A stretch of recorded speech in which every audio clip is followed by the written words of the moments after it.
Assalamualaikum warahmatullahi wabarakatuh. My name is Anissa Farhana and my contact number is 294986. Today, our group will present a credit analysis project based on real-life financial cases for the subject of credit analysis and financing. First, let's understand what credit analysis is.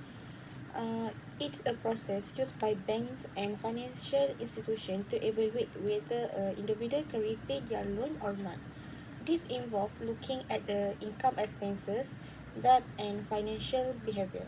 In our study, we choose 3 individuals with different income types, which is an entrepreneur who owns a cafe, and a street hawker who sells burgers, and a salaried government worker, which is a teacher.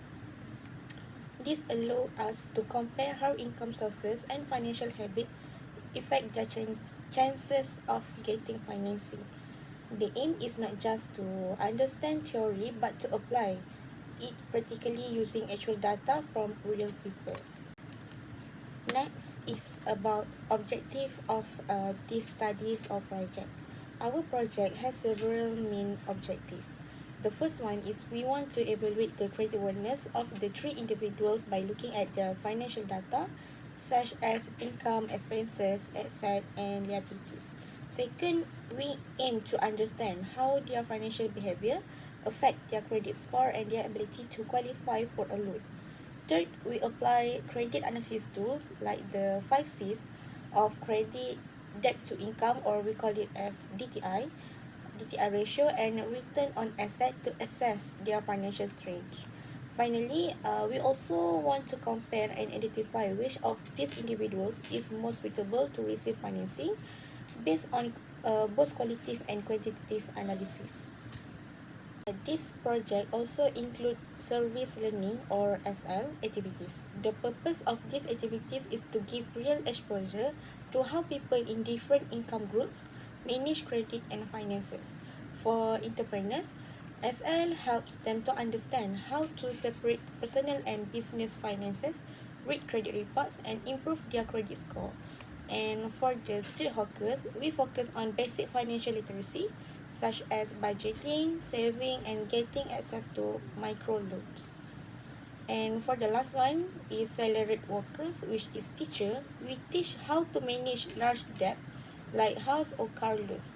We also teach them to how analyze credit reports and choose the best financing option that we could give.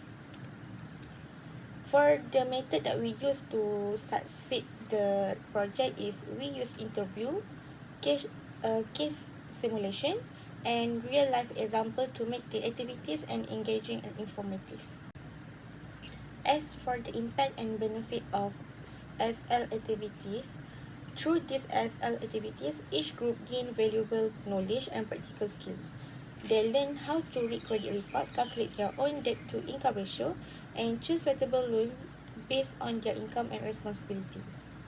This activity also help improve financial awareness and prepare them for the future financial decision. Overall, SL or service learning help to bridge the gap between theory and practice. It empowered individuals to manage their finance better and give us as students a deeper understanding of credit analysis in real life. Assalamualaikum and good day everyone. For this part, I will explain the methodology used in our study. The objective of our research is to examine the creditworthiness and credit score of 3 selected categories, which is entrepreneur, street hawker, and salaried individual. We use a mixed method study which combines both qualitative and quantitative approaches. This helps us to get a more complete understanding of each group credit profile in terms of their financial behavior and their actual financial performance. We use 3 main data collection methods. First, we conduct semi-structured interview with all the respondents. We ask them about their financial background, income sources, monthly commitment, and past credit history. This helps us understand their behavior toward money, debts, and also their level of financial literacy. Second, we analyze financial documents provided by the respondents. For the entrepreneur and hawker, we review their income statement and balance sheets. And for the salaried person, we look at monthly payslip. This helps us generate reliable quantitative data to assess their creditworthiness. The third method we used was credit simulation. We select a rare product from Bank Islam, which is the property financing IBT, as a case study. This product was applied equally to all three respondents. By using the same product, we could standardize the evaluation and compare their eligibility fairly based on their income and financial obligations. For evaluating the creditworthiness, we use several frameworks. First is the 5C of credit, which is character, capacity, capital, collateral, and condition. This gave us a full picture of their ability and willingness to repay. Secondly, we use financial ratio analysis, including liquidity, efficiency, profitability, and leverage ratio, to measure their financial health. Lastly, we did a cash flow analysis to see whether each respondent can afford to make the monthly installment under the financing product. Assalamualaikum. My name is Nurul Afika binti Nawani and my matric number is 293447. I would like to continue presenting about the credit analysis using the 5Cs framework. The first one, character, capacity, the third one, capital, fourth one, collateral, and the last one is the condition. The 5Cs is to evaluate the creditworthiness of three individuals selected group, which is entrepreneur Encik Muhammad Hafiz, streethawker Encik Ahmad, and Puan Nur Azia, which is a salaried worker. Under the first 5C, we have character, which has Nur Azia stands out with excellent financial discipline and no sign of late payments. But Hafiz also shows responsibility based on his business loan history, while Ahmad, we can see there is a less formal records but is known to be trustworthy. The second one is terms of capacity. Hafiz, we can see, has a strong income surplus, which is showing he can handle that well. For the side of Ahmad, surplus is very small, limiting his ability to take on more financial obligation. But we can see that Nur Azia has a healthy monthly cash flow, meaning that she can afford a new commitments. And the third C is capital. We can see here Hafiz again leads the total assets of 237,500 ringgit Malaysia, compared to Ahmad, which is only 150,798 ringgit Malaysia. And for the basic person, Nur Azia's capital is lower, but we can see her liquid assets are sufficient for her needs. Okay, we continuing for the collateral. Hafiz has a multiple tangible asset that he can pledge. Ahmad's collateral is limited to small personal items, while Nur Azia benefits from Angkasa payroll deduction, which make her repayment consistent and reliable. And lastly, under conditions, we can see here Nur Azia works in a stable public sector job, which she was a teacher and seeks financing for essential needs, while Hafiz operates in a growing business environment and face many environment of her job, while Ahmad faces external risks like weather and customers flow, which he works as owners of burger stall. So in the summary, we can see that Nur Azia shows the strongest credit profile, followed by the Hafiz, who is promising but riskier, and for Ahmad, with a limited capacity, it is more suited to macro loan scheme. Assalamualaikum and good evening everyone. My name is Muhammad Hakim Daniel bin Muhammad Afindi and my metric number is 295368. Today I want to present the financial performance and creditworthiness of three different of income earners. The first one is entrepreneur, the streethawker and the payslip person. The first one is liquidity ratio. Let's begin with liquidity, which tell us how easily a person can cover short-term financial obligations. The street hawker has the highest liquidity, meaning they have better short-term cash flow to cover immediate needs. The payslip holder comes next with stable income but slightly lower liquidity. The entrepreneur has the lowest liquidity, which may be risky if they needs quick access to cash. Next, we're looking at return on equity or ROE, which measure how well someone use their own capital to generate profit. The entrepreneur shows the highest ROE, proving that they are using their capital most effectively. This indicates they could have higher profit potential, although with more risk. Next is return on asset or ROA, which show how efficiently someone use their asset to earn income. The entrepreneur also leads here, showing the highest efficiency in asset usage. This supports their position as a strong income earner, especially in the long term. Lastly, we examine financial risk using the debt to asset ratio. The street hawker has the lowest financial risk, meaning they rely less on borrow money. This gives them better financial stability despite lower income. That's all from me. Thank you. I would like to continue in the presenting about the debt to income ratio, or we call DTI. This slide shows the debt to income ratio comparisons among the three selected group, which is entrepreneur, street hawker, and a payslip holder or payslip person. The first one is the entrepreneur. The entrepreneur earns 85,000 ringgit Malaysia monthly and has a debt of 8,000 ringgit Malaysia, resulting in a low DTI of 9.41%, which indicates the strongest repayment ability. The second one is the street hawker, which has a slightly higher DTI of 11.25% with 10,104 ringgit Malaysia in monthly debt, and the income is 89,800 ringgit Malaysia. This still within a acceptable range.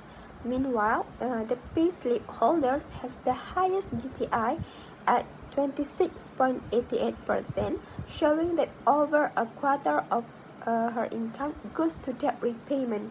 Although it's still considered manageable, it suggests a tighter cash flow compared to other two. In conclusion, the entrepreneur has the healthiest DTI, showing the strongest ability to repay loans, followed by the street hawker, while the payslip holder has a least flexibility in managing new debts. Assalamualaikum, my name is Muhammad Alif Babin Bozi. My metric number 295173. For difference between these three groups, firstly, income or deficit. For entrepreneur income, RM37750. For street hawker income, RM580. For payslip income, RM8,094.51. Next, for debt, entrepreneur monthly debt RM96,000 only. For street hawker, monthly debt RM10,104 Malaysia. Lastly, for payslip, monthly debt only RM2,959 Malaysia. For financing facility, entrepreneur have car loan RM90,000 Malaysia and motorcycle loan RM6,000 Malaysia. For street hawker, have car loan RM10,104 Malaysia. For payslip, angkasa deduction RM2,959 Malaysia. Next, for credit scoring, entrepreneur debt to income of 9.41%. Its mean low DTI indicate good financial discipline. Thus, he is good candidate for future financing with attractive rates. Next, for streethawker, debt to income of 11.25%. Its main DTI revealed that he is managed a healthy relationship between income and debt, which is a good thing considering the nature of his occupation. His financial behavior made him a responsible borrower. Lastly, for payslip, debt to income of 26.88%. It means her ratio is within the acceptable limit, which means she is being responsible in her debt load. However, she should keep an eye on future borrowing to keep her DTI in the safe zone.